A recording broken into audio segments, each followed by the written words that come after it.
Looking at your life in different seasons and bringing the fun back every few months can bring us closer to that dream version of ourselves that we wish to become. And if you want to reinvent yourself mentally, physically, and emotionally, we are going to cover 6 tips that will help you align your goals, habits, and health.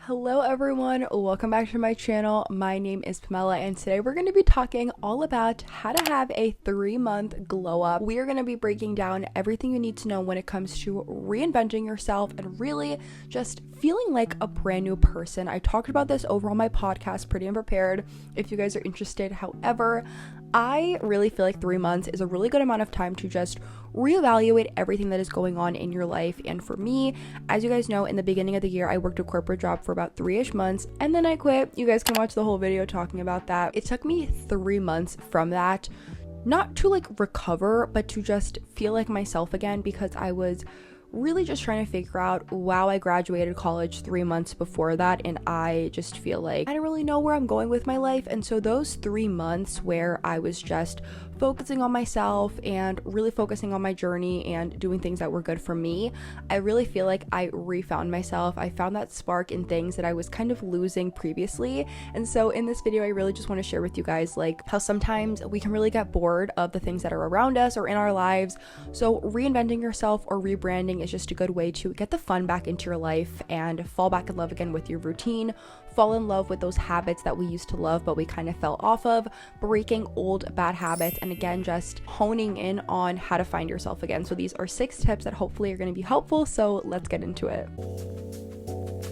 Tip number 1 is do a life audit. So look at what is around you, see what habits you want to break or new ones that you want to build, and then look at how you spend your days. So if you wake up late or maybe you stay up late on social media, maybe you're on social media and your screen time is really high, maybe you're doing a lot of mindless scrolling and mindless tasks, whatever it is, just look at what you are spending your time doing and think, is this what I want to be doing? Am I spending my time with the wrong crowd? Am I spending more money than I should? Am I going over budget? Like, look at everything it is that you are doing and think, how can you break any of these habits? How can you rebuild any of them and just really start fresh? And by looking at all of these things and deciding how can you make a turnaround, how can you turn these habits into new ones, how can you break old habits, etc. Like by looking at all of these things, you're gonna notice that you may even have been doing things that you never even realized. And for me, when I wasn't really taking time to look at my credit card spending, or I was looking at like my physical health and I saw that I wasn't really working out as much, I realized, oh my gosh, like I should probably stop spending money on coffee every single week. I should probably be working out more and going outside and not being indoors all day. Like by actually breaking down and looking at all the things that I was doing and really just auditing my day-by-day life, I looked at all of the habits that I didn't even realize were doing more harm than good. And I really was just able to sit back and think, okay, this is the new plan. This is what we're gonna do. But you really just have to analyze first, like, what does your day by day look like and what are some of the habits that you want to break. Tip number 2 for reinventing yourself is take time off of social media.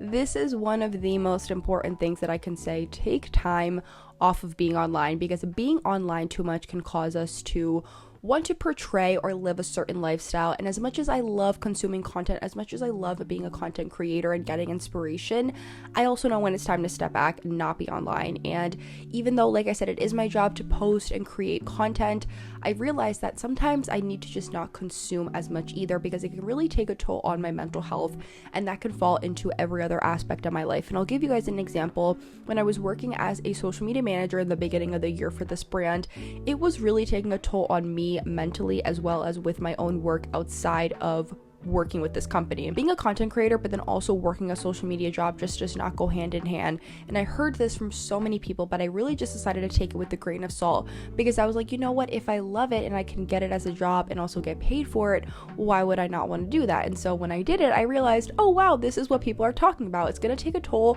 on your mental health, because you're going to be online all day scrolling, trying to find trends, trying to find things to do, things for the brand. And then by the time you get home after being in front of that screen all day, you don't even even want to be on your own social media. And especially when you're a content creator, you're not even going to want to post on your own. You're going to be lazy. And it made me hate what I loved doing. And you can also find yourself like trying to copy other people when that isn't even your thing in the first place. Like if you find yourself wanting to try these things that you're not even interested with, but you are looking at other people doing it, it can make you like, again, just start doing things that you're not even interested in. So instead of spending like all this money and doing certain things to show off or trying to portray the certain lifestyle, just focus on yourself. Like that has to be the reality. Look at what you want your life to be, who do you want to become, and stop trying to compare yourself and trying to be this other person that you see online just because you see it online. My next tip is look at your daily intake. See what it is that you are putting into your body or that you're doing every single day. I realized this when my skin was breaking out really bad and when I was feeling really sluggish and lazy and I didn't have a lot of energy to do things. It was because I was consuming a lot of sugar. I was having a lot of sweet treats, and guys, I love a sweet treat. I love sugar and candy and cookies and ice cream. Like, I have the biggest sweet tooth. As soon as I'm done eating something, I'm immediately like, what can I have now to like crave my sweet tooth? And this is really bad. I heard this rule from Haley Gamba, which was that she really likes to focus on an 80-20 rule, which is do 80% healthy food and then 20% unhealthy, fun little sweet treats, because it gives you that balance, but not to the point where it's like 50% sweet and then 50% healthy. You're doing more healthy, more good for your body than bad, because we may not even realize it, but so many things that we love, so many sugary things that really just like make our world go round that we absolutely love have so much sugar in it. For me, I'm a really big juice drinker. I love orange juice and Tropicana, and I started realizing, oh my god, there is so much sugar in this. And same thing with like cookies and candy and my lattes from Dunkin' Donuts. I would always get it with a donut, and I was like, this is literally so bad. Like, I am just putting so much sugar into my body. And then that's when I realized, okay, maybe this is why my skin is so bad. Maybe this is why I have like a cluster of pimples on my cheek. So over the last like few months, I've really been honing in on not having as much sugar, and I've really been lessening it. And I actually did no sugar for an entire month. I want to make a YouTube video on it, but I'm not sure if like you guys are gonna care. But the amount of changes that I saw within my body and my skin was insane, and I felt honestly the best that I ever have. And the reason why I decided to do this is because I was gonna be going to Italy for I think like 10-ish days, and I really just wanted to try to have no sugar for like the month before, because I knew in Italy I was gonna be having a lot of gelato and a lot of ice cream and sweet treats, and that's exactly what we did. But I knew that I didn't want to hold off on that, so I was like, let me just not have sugar for a month and see what will happen. And guys, like, I became so much more energized. My skin was glowing. I had no breakouts even on my period, which is insane, because usually during that time of the month I break out a lot, and I had no breakouts whatsoever. I really just like decided one day I'm actually gonna care about what I'm putting into my body, and the amount of water I started drinking was insane. I started now bringing around like my pink Stanley with me everywhere. I got this gifted at an event, I believe a year or two ago, and I didn't really use it that much because again, I wasn't really a big water drinker.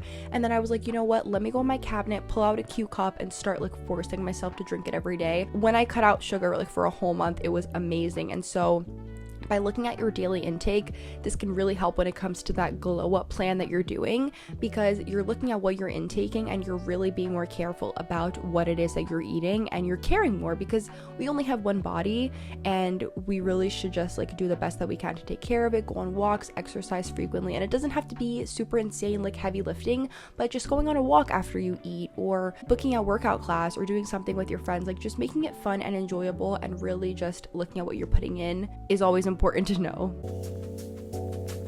Next tip is make a plan for your life. This is where you have to start getting into the action area. So whether it's getting a journal or making a new routine on Canva and having fun with it, really just make a new plan for this. And I talked about this in my last video. I believe it was in my like how to get ahead of everybody video. But when you really focus on taking action with the plan, whatever it is that you have, you're going to be so surprised and shocked at how easy it was after putting it on the back burner for so long. For me, like working out and cutting out sugar and all of those things, I never wanted to do it because I didn't know if I could do it. And one day I really just sat down with myself and I was like, stop having all of this, like stop doing this. And when I actually told myself that and I created a plan and I actually stuck to it, I was surprised at the results. Like, I did not think that my skin was going to clear up in a month of not having sugar. I did not think that my energy levels were going to be so high after not eating like really bad food. And it was crazy, but I actually just did it. And that's the thing that is so hard for so many people, is they literally just don't start. I've already went over this in other videos, and I also have my July monthly reset video where I talk about my deck on my like Pamela 2.0 life, where I just break down like all of the categories and things that I really wanted to focus on. And so my categories that I really like to focus on is lifestyle, hobbies, finance, personal growth, all of those kinds of things. With lifestyle, it's specifically like exercise. With hobbies, it could be my passion projects like social media. When it comes to finance, it can be budgeting and not spending as much and eating out. And with personal growth, it can just be reading or journaling every single night. But again, just being disciplined and having these categories and making this plan, it makes it more fun. You have structure with your life, and you know exactly what you're focusing on, you know exactly what you're working towards, but you need to take action and you need to have the plan. Because if you just sit down with yourself and you say, okay, starting tomorrow I'm gonna do this, but then you don't actually do it, you're gonna be inclined to just again want to keep putting it on the back burner every single day. But by sitting down for an hour with yourself and just holding yourself accountable and making it fun, making a deck on Canva or making a Notion template and just saying, okay, these are the areas I'm going to focus on and this is the action plan, by just doing that for 1 hour, you are saving yourself so much time, and you don't have to think every day like, okay, what am I going to do today, or what's the plan for today. You already are setting yourself up for the month by having this little reset plan. And again, this doesn't have to just be like for 1 month. You can make it into a 3-month monthly reset plan. Again, you guys can watch my whole like July video where I really broke this down, but if you do this, it's fun and enjoyable, and it's really just you and your mind. Like, you have to be disciplined by doing this, but I 100% believe in you guys, because I never thought that I could do it. I never thought that I could take action with actually waking up at 6 a.m. and going on walks and really putting my all into my work. And because of that, I found my spark in all the things that I loved to do that I wasn't really loving anymore, and I'm just so grateful for that. My next tip is start taking action in little ways. So this is piggybacking off a little bit of what we just talked about, but after you set this new plan and you have your categories down, start to take action in little ways. You are not going to see success overnight. You are not going to see growth overnight. However, you can start small. So maybe start by, for an entire week, you wake up a little bit earlier and then you do that. And then the following week, you add something else into that. Whatever it is, just start small and start in little ways. You can, again, do that early wake up for 1 week, and then next week go to the gym, add it into your schedule. The week after that, maybe you can pick up on a book and start reading, and you're slowly going to start seeing all of these improvements and all of these things that you never thought that you were going to be able to do. But once you do it, you're literally just going to be so grateful for yourself. And also start with your environment. Do a closet purge. Put away things that have just been sitting out in your room for a while. Throw away products that you haven't used in months. Put clothes away or give them away that you haven't worn in months. Like, whatever it is, start with your environment, because this is also something that can be a really big factor into why we may not want to take action. If your room is a mess, or your laundry has been sitting there for 2 weeks, or everything is just super cluttered and you just feel like you can't even think, you have to start with that.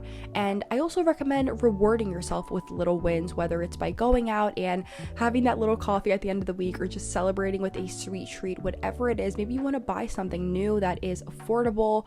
Whatever it is, I recommend treating yourself in small little ways as a reward, just so that like, okay, I was proud of myself for doing this for the week, so I'm going to go out and maybe buy whatever it is that you wanted. Obviously, this doesn't mean like go out and buy a Chanel bag because you woke up at 6 a.m., but reward yourself in tiny ways, because that is, I think, fun. It keeps it fun and it keeps you excited to know, like, okay, this whole week I did this, or this entire month I did this, so now I'm gonna go and do that. Just keep that like a disciplined mindset with everything it is that you're doing. But again, you have to take action, and you have to just keep your mind on the journey, not the end goal. You have to focus on the person that you're becoming and be disciplined within that. Don't focus on the end goal, because once you get there, you're going to be like, oh wait, like this is it, and you're not going to look at the journey of the person you've become, the things you've endured, the lessons you've learned, the experiences you've had. You're going to be like, wow, I like got here, and now I don't know, like I have all this money, or I have the house, I have the car, and now what? It's really about like who you are and who you've become. And then my last tip is do something out of your comfort zone. Do something different and enjoy it. It's so important to get out of your comfort zone every once in a while. There is also this quote that I've heard, which is that in order to get something you've never had, you have to do something you've never done. And this is huge because it's so true. Like, how can you achieve something great, or how can you do something amazing if you're just gonna stay the same?